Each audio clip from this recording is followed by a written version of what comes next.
Hai Chandras Bordes, dan pada podcast kali ini saya mau sharing tentang cara ngobrol dan bikin orang suka ataupun akrab sama kamu. Ya, jadi ini saya bikin buat kamu yang saat ini lagi mungkin ketemu dengan keluarga besar atau lagi pulang kampung ketemu keluarga besar. Mungkin kadang bingung mau ngomongin apa gitu. Kamu perlu dengerin episode ini.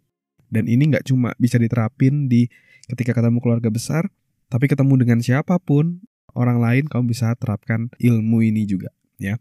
Tapi sebelum bahas lebih lanjut, saya mau tahu dong berapa banyak dari kamu yang saat ini lagi pulang kampung, ya. Silakan kamu bisa mengisi polling yang ada di episode ini, ya. Saya pengen tahu berapa banyak yang lagi pulang kampung, ya. Nah, jadi biasanya kan kadang kalau lagi ketemu sama keluarga besar tuh kadang kita bingung ya mau ngomong apa. Bingung buat membangun pembicaraan tuh harus ngomong apa gitu ya, biar akrab gitu. Biar nggak di pojokan main HP sendiri kayak gitu. Dan saya juga ngerasain hal yang sama juga ketika ketemu sama keluarga besar. Memang saya nggak lebaran gitu ya, tapi kadang Natalan gitu kan ketemu ya. Kurang lebih sama ya, ketemu keluarga besar, terus kadang awkward mau ngomong apa. Nah, buat kamu yang bingung dan kamu mau melatih kemampuan interpersonal kamu, yaitu adalah bagaimana kemampuan kamu berkomunikasi dengan orang lain, kamu bisa terapin berbagai macam prinsip ini. Ya, jadi ketika ketemu sama banyak orang nanti, lihatlah itu sebagai kesempatan ataupun peluang buat kamu untuk melatih kemampuan komunikasimu, ya. Nah, yang pertama, ketika kamu bingung mau ngomong apa, kamu bisa obrolin tentang dirinya, ya. Karena setiap orang itu ingin merasa spesial. Bayangin kalau kamu misalnya lagi selfie bareng-bareng, wifi ya, bareng-bareng sama teman-temanmu, terus kamu mau lihat hasilnya, siapa orang yang pertama akan kamu lihat? Ya, pasti kamu sendiri gitu kan. Aku mana ya? Aku keren nggak? Aku ganteng nggak? Dan lain-lainnya. Kamu akan ngelihat dirimu sendiri, itu yang kamu utamakan.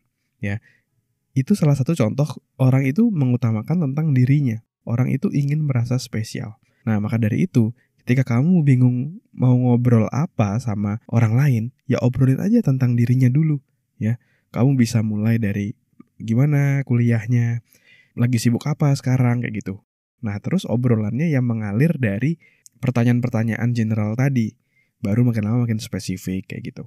Lalu juga ketika kamu ngobrol, kamu juga bisa satu yang namanya menemukan kesamaan antara kamu sama dirinya. Sama-sama suka apa gitu ya. Kadang-kadang ketika muncul satu kesamaan, akhirnya muncul keakraban. Kayak misalnya kalau kamu suka nonton suatu tim bola, misalnya kamu fansnya Manchester United misalnya, terus kamu ketemu sama orang lain yang fans MU juga, akhirnya kamu cepet jadi akrab, cepet jadi ngobrol kayak gitu. Begitupun juga saya ketika saya kan suka NBA gitu ya, suka basket, ngikutin basket lah. Ketika ketemu orang lain yang sama-sama suka NBA, itu ngobrolnya bisa panjang banget. Ngobrolin playoff, ngobrolin tim, terus ngobrolin gimana kira-kira siapa jadi juara dan lain-lain. Itu bakal panjang banget dan jadi akrab, ya. Jadi kamu bisa ngobrolin tentang dirinya dan juga kamu bisa mencari kesamaan antara kamu sama dia apa, ya. Dan mungkin kalau cewek-cewek gitu ya, tadi kan mungkin contohnya cowok. Kalau cewek juga misalnya ngobrolin drakor, ternyata dia suka drakor juga, akhirnya nyambung. Akhirnya bisa bertukar referensi cerita, referensi film, dan lain-lainnya gitu. Jadi obrolin tentang dirinya, ya. Dan yang kedua, buat dia merasa spesial. Dan tahukah kamu ketika orang lain merasa spesial, itu dia akan cenderung lebih suka sama kamu, ya. Mungkin kamu pernah berada di situasi di mana kamu kayak didengerin banget sama orang lain dan kamu merasa spesial di sana. Pasti kamu akan lebih seneng gitu kan, lebih suka dan lebih seneng gitu ngobrol sama orang tersebut, ya. Jadi itu salah satu cara untuk bikin kamu lebih cepat akrab dan buat orang suka sama kamu, ya. Nah, terus yang kedua yang bisa kamu latih juga ketika ketemu sama orang banyak adalah kemampuan kamu untuk mendengar. Mungkin lebih tepatnya bukan mendengar, tapi mendengarkan, ya. Mendengarkan hanya sekedar dengar. Tapi kalau mendengarkan benar-benar kamu fokus, benar-benar kamu tulus, benar-benar kamu membuat orang lain yang sedang berbicara ke kamu itu merasa didengarkan, ya. Ini juga sangat penting dalam kehidupan kita, dalam kehidupan karir, dalam kehidupan misalnya jadi pemimpin dengan orang lain, dengan pasangan.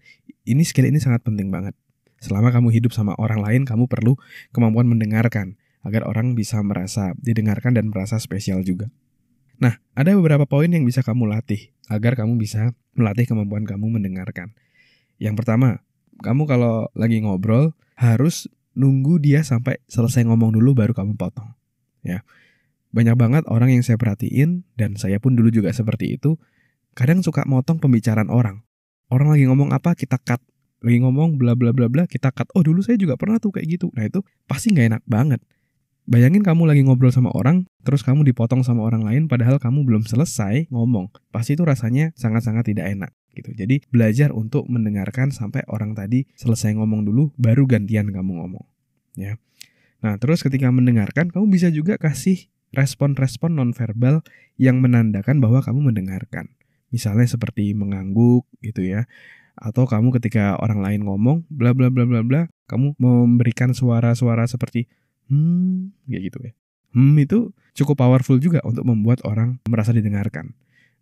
Kayak gitu. Sambil ngangguk kayak gitu. Jadi nonverbal itu kamu latih juga untuk memberikan respon dan membuat orang merasa bahwa kamu benar-benar mendengarkan dia. Ya. Nah, selain nonverbal, secara verbal pun juga bisa kamu latih. Yaitu misalnya dengan cara kamu memberikan pertanyaan-pertanyaan lanjutan dari apa yang dia ceritakan. Itu tanda bahwa kita mendengarkan gitu. Dia cerita bla bla bla bla, terus kamu lanjutin. Loh, tapi kenapa seperti itu? Bukannya dia seperti ini gitu. Kamu nanya seperti itu. Nah, itu tanda bahwa kamu mendengarkan ceritanya dengan spesifik, dengan dalam. Dan itu orang akan menghargai effort kamu untuk mendengarkan itu. Ya. Terus mungkin kamu berpikir, waduh, kalau selalu memberikan respon pertanyaan, tapi kan kadang-kadang ada cerita yang gak perlu kita tanya lagi gitu kan. Gak mungkin saya nanya-nanya terus di setiap pembicaraan, malah jadi terlalu formal kayak gitu. Kalau setiap kali dia cerita saya tanya. Yes, betul. Jadi respon yang kamu berikan itu tidak melulu harus dengan pertanyaan. Kamu memberikan respon hanya dengan mengulangi makna yang dia ceritakan, itu sudah cukup. Jadi gak perlu selalu bertanya. Kayak misalnya contoh, oh saya perjalanan tuh jauh banget nih dari ke tempat ini. Saya dari Jakarta nyetir ke Surabaya. Saya gak tahu berapa jam ya, tapi misalnya 12 jam ini saya baru sampai gitu. Nah, untuk merespon itu kamu gak perlu bertanya kayak perjalanannya jauh gak ya kayak gitu. Itu gak perlu seperti itu. Atau nanya hal lain, berapa kali ke rest area kamu kayak gitu. Gak perlu seperti itu. Sesimpel kamu memberikan respon, wah jauh juga ya. Atau wah pasti capek ya nyetir 12 jam seperti itu. Nah, hanya dengan mengulangi, ya, saya ulangi lagi, hanya dengan mengulangi pesan ataupun makna dari cerita yang diberikan oleh orang lain, itu akan membuat orang lain juga merasa didengarkan. Ya. Dengan mengulangi seperti itu, orang akan berpikir bahwa, oh dia dari tadi mendengarkan aku nih, karena dia bisa ngulangin apa yang aku ceritain, ya gitu. Tapi ngulanginnya nggak perlu semua cerita diulang ya. Poin pentingnya aja, kesimpulannya aja kamu ulangi seperti itu. Dan itu ada 2 benefit sebenarnya ketika kamu mengulangi seperti itu. Yang pertama adalah orang lain akan merasa didengarkan. Terus yang kedua adalah kamu juga bisa konfirmasi apa yang kamu ulangi itu sesuai dengan pemahamanmu itu benar nggak sesuai dengan pemikirannya dia. Ya, jadi kamu bisa lakukan pengulangan seperti itu. Oke?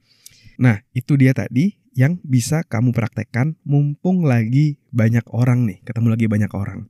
Dan ini juga saya sering banget praktekkan gitu ya ketika saya belajar tentang ilmu interpersonal skill kayak gini, ilmu relationship seperti ini. Ketika ketemu sama orang saya praktekin nih tentang cara ngobrol, tentang cara mendengarkan. Dan ini bisa kamu praktekin di keluarga, terus mungkin ke gebetanmu mungkin, sehingga kamu bisa lebih akrab dan ketika dia merasa didengarkan, dia akan lebih dekat sama kamu. Ya, kamu bisa coba. Maka dari itu, ketika ada kesempatan, kamu harus latih skill ini, ya. Dan di akhir ini saya juga mau menginfokan bahwa saya dan tim beberapa waktu lalu juga sempat diskusi terkait webinar selanjutnya dari Self-Dev.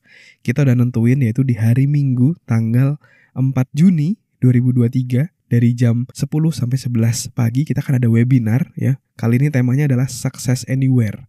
Gimana kamu bisa sukses dimanapun gitu ya. Webinar ini saya peruntukkan untuk kamu yang lagi merantau atau mau merantau sehingga kamu bisa sukses di tempat perantauanmu. Ya, kamu akan belajar tentang unlimited success formula, gimana biar kamu gak pernah gagal. Yang kedua, gimana caranya biar kamu bisa memotivasi dirimu ketika di perantauan. Dan yang ketiga, gimana agar kamu bisa membangun support sistemmu. Ya, kamu bisa join di webinar ini secara gratis ya di tanggal 4 Juni nanti. Untuk memastikan kamu terdaftar, silakan klik link yang ada di deskripsi.